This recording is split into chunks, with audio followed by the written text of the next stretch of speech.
Ndabasuhuje mbifuriza amahoro y'Imana, ndabasuhuje mbifuriza ibihe byiza, ndabasuhuje mbifuriza imigisha ituruka ku Uwiteka Imana, ndabasuhuje rwose mbifuriza ibyiza byinshi no guhirwa mu buryo ubwo ari bwo bwose, mu byo mukora byose, mu byo mutekereza byose no mu byo mufitemo icyerekezo byose ndabifuriza amahoro n'amahirwe.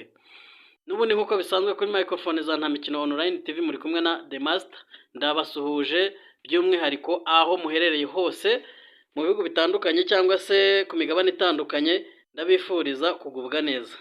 Uyu munsi rero bibaye ngombwa ko nkomeza n'ubundi ikiganiro cyerekeranye n'ifaranga ry'ikoranabuhanga cyangwa cryptocurrency, by'umwihariko kuba twabanye mu kiganiro cyatambutse nashyizeho ejo, bibaye ngombwa ko nkomeza mvuga ku iki kiganiro bitewe na update zigenda zigaragara. Mu by'ukuri uyu munsi ngarutse kuri projet ya Pi Network. Benshi barayizi cyangwa abandi ntibayizi, ariko iyi ni imwe muri cryptocurrency imaze imyaka 5 ikorerwa mining.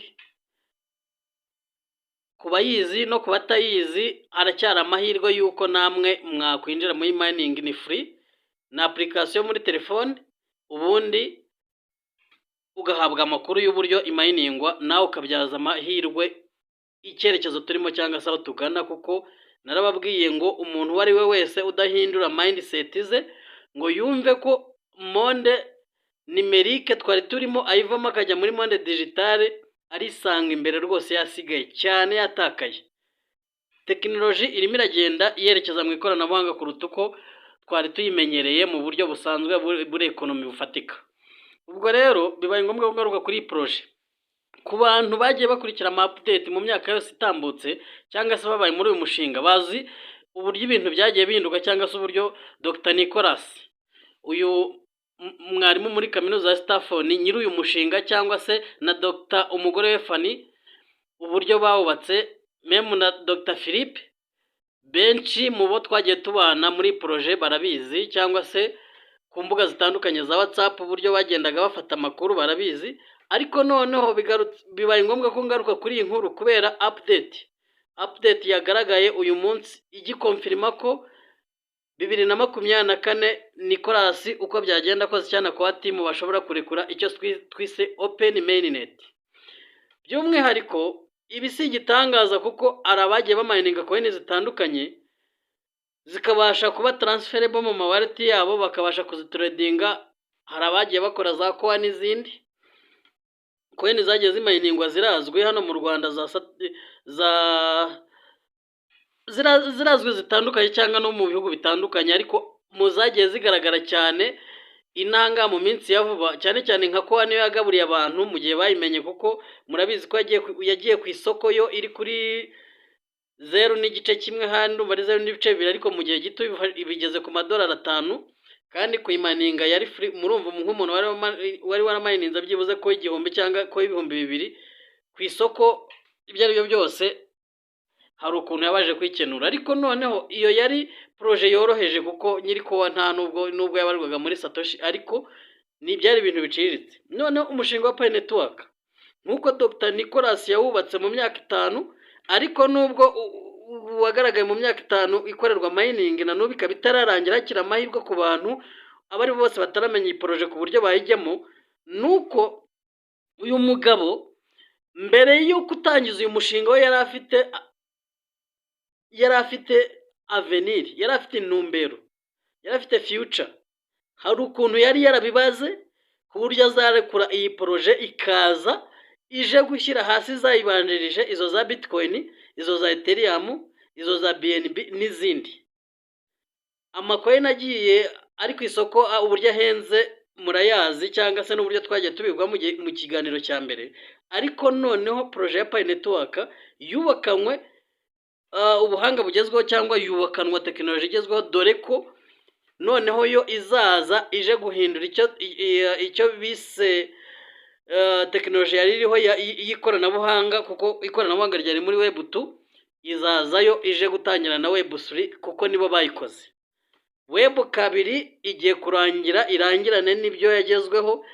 Tekinoloji yose yakorwaga ku isi cyangwa se ikoranabuhanga ryari riri ku isi rive muri web 2 ryinjizwe muri web 3 ku nkunga cyangwa se mu mushinga wa Pi Network cyangwa se kuri projet ya Dr Nicolas.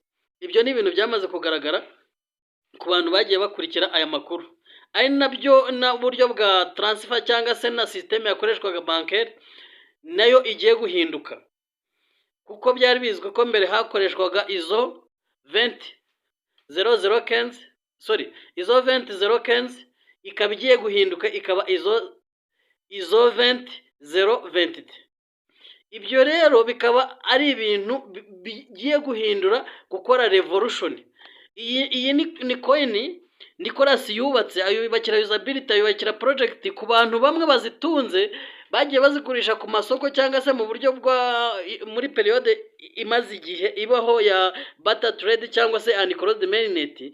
Nuko bamwe bagiye bashopinga ku masoko mu gihe yakoraga hari ibihe byabayeho, ariko nyuma iyo system ikavaho, ariko n'abandi bagakomeza kuzigura bumamye, ku buryo uyu munsi mu mujyi wa Kigali umuntu wese waba afite PI ziri muri zira variable balance kuri wallet ye, murabizi neza ko abamamyi cyangwa se n'ubucuruzi bwazo bwahitinze ku buryo uretse uwamenye amakuru ya PI akazigumaho, ariko uyu munsi rwose uburyo bagenda bazigura nubwo baba bavuye amategeko, PI itemerewe kugurishwa nk'uko Dr Nicolas yabivuze mu bihe bitandukanye cyangwa se yagiye abikora abigaragariza abantu. Nuko ubu bumamyi bwa Pi Network bukomeje bwafashe indi ntera. Ibyo ari byo byose umuntu ufite PI ze ntabwo yakwirukanwa mu nzu gutya bira mupangu, aremera akazishora bakamuha icyo cyatanu cy'amafaranga y'u Rwanda cyangwa cyabiri cyangwa igihumbi kuri PI imwe akikenura, mu gihe turindiriye ko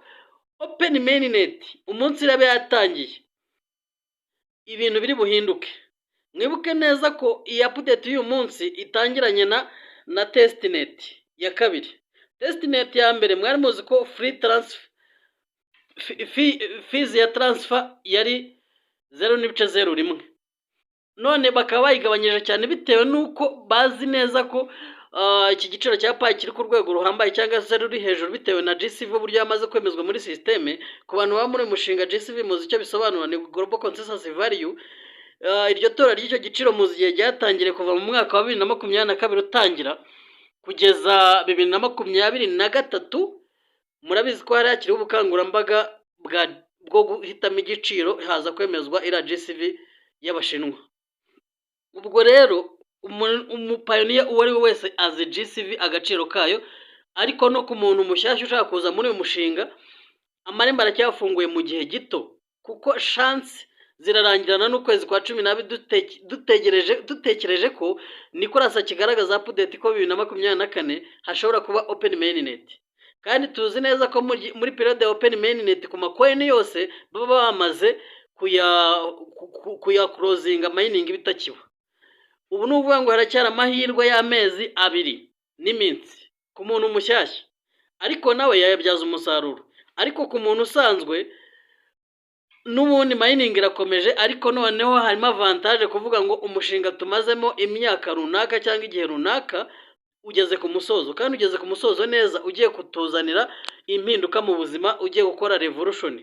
Ku bantu bamazemo iminsi rwose PI yamaze kubaka usability ku rwego ruhambaye bitewe nuko isysteme ya Pi Network cyangwa se Nicolas yubatse hamwe n'aba docteur bandi bafatanyije muri uyu mushinga. Nuko bamaze kugaragaza neza ko projet Pi Network urwego iriho izanye icyo bise revolution monétaire cyangwa se money revolution. Ibi ni ibintu bigaragara ku buryo n'amabanki yose ku bantu tumazemo igihe byagendaga bigaragara ko account number y'amabanki runaka bagenda bamininga. Ibyo byagiye bigaragara mu bihe byatambutse turabizi. Noneho bikagaragaza neza ko iyi nkubi cyangwa se izi mpinduka za Pi Network arizo zatumye ibihugu byose bisabwa kwinjira muri iyi projet y'ifaranga ry'ikoranabuhanga ryo rya CBDC, Central Bank Digital Currency. Noneho bigatuma bazisanga muri uyu mushinga, kuko uburyo yubatswe bigaragara neza ko ari projet iri gukorera mu bihugu birenze 150 ku isi. Abapioneer uburyo bagiye babigaragaza cyangwa se na campaign na muvuma byagiye bigaragazwa mu buryo bwo kwamamaza PI cyangwa se no kwiha agaciro, byagaragaye cyane mu bihugu bitandukanye kandi byose bikomeye. Murabizi ko mu bihugu byagaragaje imbaraga zikomeye, yaba mu nganda, yaba mu bucuruzi, yaba muri marketing, yaba muri meeting, icya mbere ni China.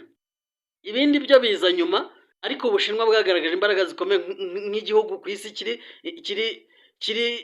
gikomeye cyane mu nganda cyangwa se gikomeye cyane mu bucuruzi. Ubwo rero nubwo Amerika ari yo nyiri faranga cyangwa se aribo barikoze, ariko ni ukuvuga ngo Abashinwa nabo bamaze kwigaragaza ko aribo nyiri ukuricuruza cyangwa se nyiri ukurishaka. Nubwo ibihugu byagiye byigaragaza, turabizi ko n'u Rwanda rurimo ubukangurambaga bwagiye bukorwa bwo gukora kampeni za payi cyangwa se gushyigikira GCV, benshi baritabiriye, ni ibintu byagiye bigaragara. Turishimira cyane imbaraga zagiye zikoreshwa ku buryo natwe iyi Pi Network umunsi bagiye ku isoko, abanyarwanda batari busigare inyuma, cyangwa se muri aka karere dutuyemo tuzi neza ko ibihugu uko byagiye byigaragaza, yaba u Rwanda, yaba Tanzania, yaba Congo, yaba Uburundi, yaba Uganda, ariko ibyo byose u Rwanda turi muri bimwe mu bihugu byamenye umushinga kandi birawuyoboka. Nubwo hari benshi batarawuyoboka cyangwa se bagiye babijyamo bakabivamo, kubera abanyarwanda tumenyereye ngo ese ngo ibi tuzabirya ryari, ngo ayazaza ryari. Bikaba ikibazo gikomeye, ariyo mpamvu byateje saga ababinambyemo kuva bawinjiramo. Uyu mushinga watangiye 2019, nzi neza ko hari ababimenye cyangwa 2020, 2021 nibwo byatangiye gusakara cyane, benshi barinjira. 2022 noneho abantu binjira ku bwinshi. 2023 bisa nk'igenda gake. 2024 turi mu mwaka umeze nk'ugiye gukorozingwa, ariko noneho se wowe utaramenya iyi coin cyangwa se wowe utaramenya ifaranga ry'ikoranabuhanga, urumva urisanga hehe? Narababwiye ejo, ndababwira ngo mu kiganiro nakoze bwa mbere, ndababwira ngo umuntu utaramenya neza icyo bise ifaranga ry'ikoranabuhanga, akaba akiringiye ubwenge bwe, amaboko ye, gukora mu buryo busanzwe tumenyereye, burere diteri, kuvuga ngo data yarize naye iki n'iki, nanjye nzigama iki n'iki, data yaracuruje, cyangwa mama ni umushoramari runaka, nanjye nzashora imari runaka, gutyo gusa urasigaye uzisanga ikoranabuhanga rije ritesha agaciro imitungo wari ufite, wisanga ugiye gushaka icyo wari kubonera ubuntu mbere, ushoye amafaranga yawe kandi ugishoye kuri wa wundi wagishatse ku buntu, umuha ya mafaranga yo kugira ngo ukunde ugura imari ye. Uyu munsi nagira ngo mbabwire ko Pi Network ariyo zahabu nshyashya ku isi ya rurema izamutse, ariho isi yose irangariye.